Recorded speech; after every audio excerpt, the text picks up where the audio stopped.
Hey Sainers, welcome back to the Saints TV YouTube channel. Welcome to the round 23 edition of 5 Things We Learned off the back of a 2-point win against the Bombers. As always, thanks to our sponsor of this series, Mornington Peninsula Brewery. Check out their website at mpbrew.com.au. Okay, straight into it. Number one, quick shout out to the debutant, our 9th of the season, Alex Dodson. I thought he looked really comfortable with the time that he spent on the ground. I thought his first quarter was really positive. He moved around the ground really well, and I liked that a lot of the features of his game at VFL level translated into AFL level. Obviously only played basically half a game, but from what he did, 5 or 6 possessions in the first quarter, took a good contested mark at half forward flank, hit up Mason Wood, took a mark inside 50, had a shot on goal, could have kicked a goal. I think he was in the goal square. We were under the pump and had some pretty quick hands there as well. For a big mobile man, obviously he's got a lot to learn, but as a first gamer, he fits a need as well. We struggle in the height department. We struggle in the contested mark department. We just need more big men at the footy club. And, to see him, Heath, Keeler, these sort of guys play games during the season, it's really positive for us in that area because it is a need. But really happy to see him get his first game of football, Dodzilla, and no doubt, hopefully he'll stay in the team going into the Giants game, and we can see a little bit more of him. So really happy with what I saw last night from Alex Dodson. Number 2, that was the first time that we've won 4 in a row since the start of 2023. Obviously, different circumstances, different opponents, but we found a way in 4 games that, on the flip side, we lose those and we're all feeling a lot worse. You take a win over a loss any day of the week, and although last night was nowhere near the level I was kind of expecting, we found a way, and every game has been slightly different in the last 4, and I said that last week, and I'll back that up again this week. My next point does kind of relate to this a little bit more, but 4 wins in a row nonetheless is never really a bad thing, I don't think. I think we can all sit here and go, we lose those 4, and yeah, we probably finish bottom 2, but I think it's, you look at Collingwood from 2022, I think they got the record. I saw someone post online, 6 wins in a row under a single figure. They did in 22, and then there's like teams in the 1940s and 60s or something. We are third on that streak at the moment. We've got 4 games in a row to win under, within the single figure. So that's, at least we're winning close games, where we're finishing them off. Because at that point in time when the games are close, it doesn't matter who the opponent is because whatever you do will dictate if you win or lose. And all 4 occasions we've done enough to get over the line. Irrespective of the opposition, we've done enough. And I think that's never a bad thing. Number 3, I learned that Essendon had 8 players under the age of 22 last night, and we had 11.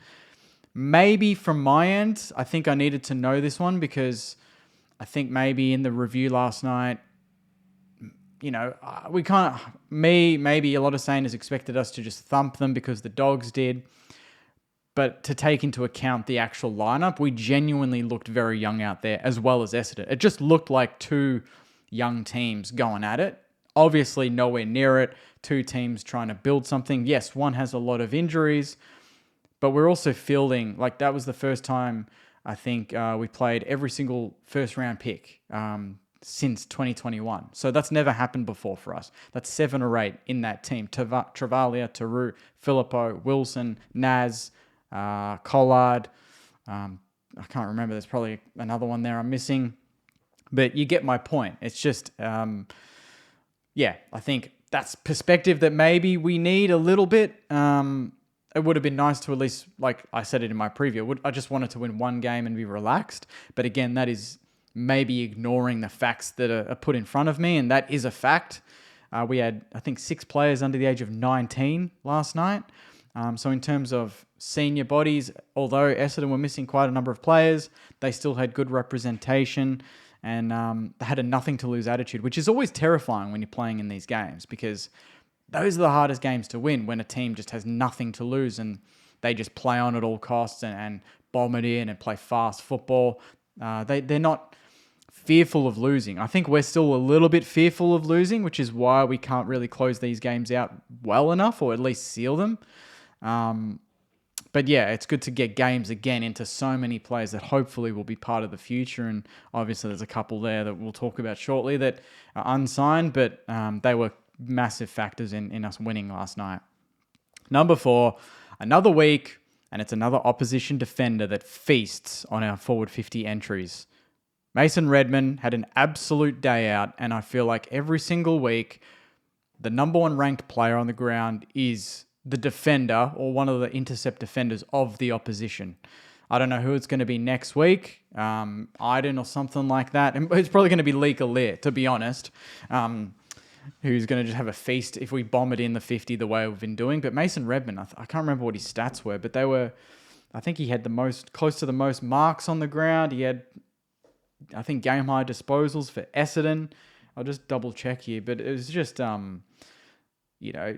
the entries to us is just, you're never going to be beating good teams doing that. What did he have? He had 36 with 12 marks. I don't know if anyone... Yeah, he had the most marks on the ground. He had the most disposals on the ground. That's all you need to say. Sharman did all right in kicking a couple. Hugo bobbed up.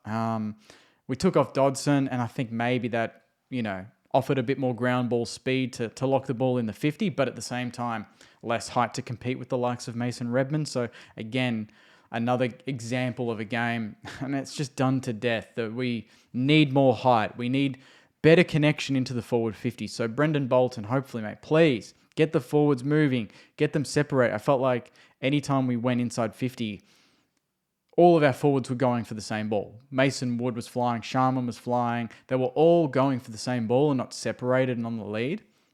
And on the odd occasion that we actually went on a lead, it was fine. But it just was very lazy football. And again, that just reiterates that our forward line connection to the mids is something that has to be worked on in the off-season. We cannot go into next season allowing opposition defenders to just chop out every single entry, because that's just not going to let us score. We're just not going to be able to score. So we need to combat that in some way. And obviously adding more height down there is going to help, but I think we need to just shift the ball a little bit more and be a bit more patient going inside 50 as opposed to just those hack balls.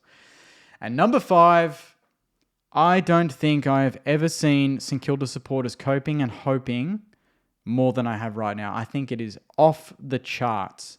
And I'm not saying this in a way that's trying to tell you how to feel or whatever, but the reaction to post-game interviews last night, I can't believe people trying to pick up on certain words or trying to pick up on body. No one, if you're a body language expert and that's your job, hit me up and we can analyze the videos. But if you're not, people are legitimately jumping on the fact that Naz said the club and not our club.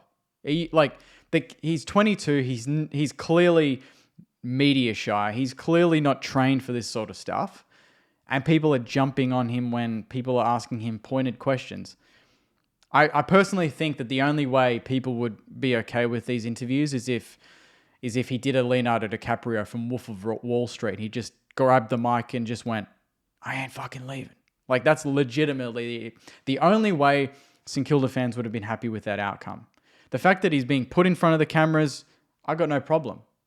Personally, I thought it was a coincidence that every single player that's been talked about in the last week had an interview yesterday. Rowan Marshall was interviewed, Naz was interviewed, Jack Steele was interviewed, Windhager, I believe, was interviewed, but I can't find it.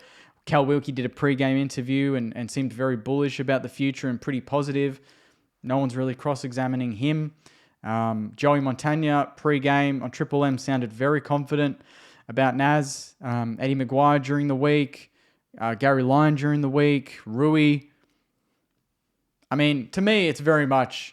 It depends on what your mentality is. If you're a pessimist, you will read into certain things one way. And then if you're an optimist, you'll read into certain things another way. Personally, I didn't read into really any of those interviews. Even the Jack Steele one, to be honest, I thought, he almost let something slip, but I almost thought he let something slip in a good way. Like he had a smile the second the woman asked, the second he was interviewed about Naz, it seemed like he wanted to say, I can't wait to see what he does in the next 5 years or whatever it is. But then he corrected himself because he knows that there's no news out. So to me, it depends on which way you want to interpret it. That's why I kind of thought coping and hoping, that's where we're at. We're all kind of fighting on that. But I've always said, if there's no concrete, like genuinely concrete news, in the next week and the final siren goes in the Giants game and we've heard nothing, then and only then I will be absolutely panicking. But right now, I am not going to be analysing a 30-second clip where he's asked off the cuff. Even Cam Mooney, trying to push it, trying to allude to next year. Naz is not going to say, as much as we want him to, he is not, and he would be ordered to from the club, from his agent, to not say anything, to not give anything away.